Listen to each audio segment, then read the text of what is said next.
En la clase de hoy vamos a hablar de fiscalidad empresarial, es decir, todos los tributos que las empresas tienen que pagar al Estado.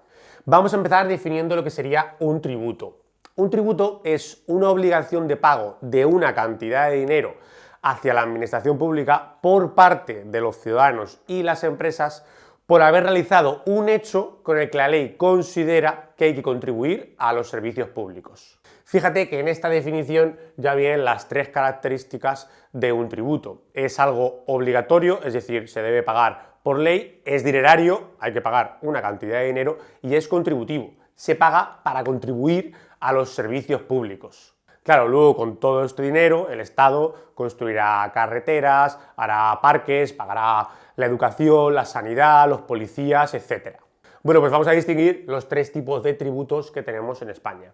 En primer lugar tenemos los impuestos, que son pagos obligatorios por ley, pero que en el momento de pagarlos no estamos recibiendo nada a cambio. Aquí tenemos dos tipos, los directos y los indirectos. Los impuestos directos se pagan por tener capacidad económica, es decir, aquellas empresas y aquellas familias que tienen más tendrán que pagar una mayor cantidad de impuestos. Aquí vamos a destacar cuatro impuestos: el IRPF, impuesto de la renta de las personas físicas, el impuesto de sociedades, el impuesto de actividades económicas y el IBI, impuesto de bienes inmuebles. Luego tenemos los impuestos indirectos, que son aquellos que se pagan cuando se consumen bienes y servicios. Destacamos dos: el IVA, impuesto del valor añadido, y los impuestos especiales que pagan algunos productos, como por ejemplo la gasolina, el alcohol o el tabaco. Luego tenemos las tasas, que son tributos que se pagan porque ahí de manera directa sí que estamos disfrutando de algún servicio.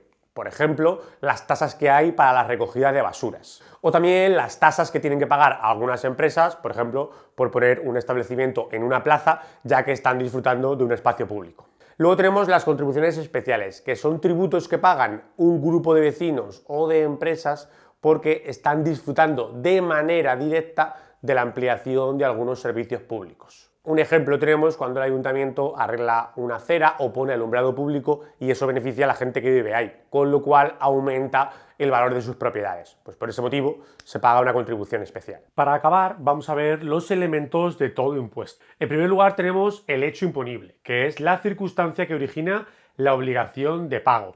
Por ejemplo, cuando un trabajador gana un salario o cuando una empresa gana beneficios, eso es el hecho imponible que hace que tengan que pagar impuestos. El sujeto pasivo es la persona física o jurídica obligada a pagar dicho impuesto. La base imponible es la valoración económica del hecho imponible, es decir, sobre qué cantidad es sobre la que hay que pagar impuestos. Por ejemplo, en el caso del IVA, la base sobre la que se va a aplicar el impuesto es el precio del producto. La base liquidable es la cantidad que resulta de restarle a la base imponible algunas reducciones que fija la ley. Es decir, algunos impuestos como el IRPF o el impuesto de sociedades tienen algunas deducciones que debemos restar de esta base imponible, quedando dicha base liquidable.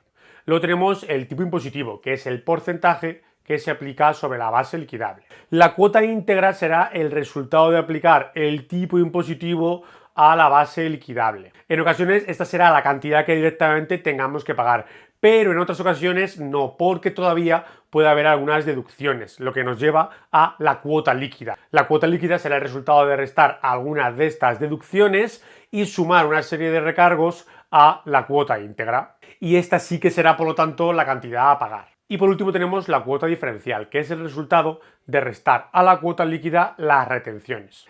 Esto es así porque en algunos impuestos, como por ejemplo el IRPF, nosotros vamos pagando todos los meses.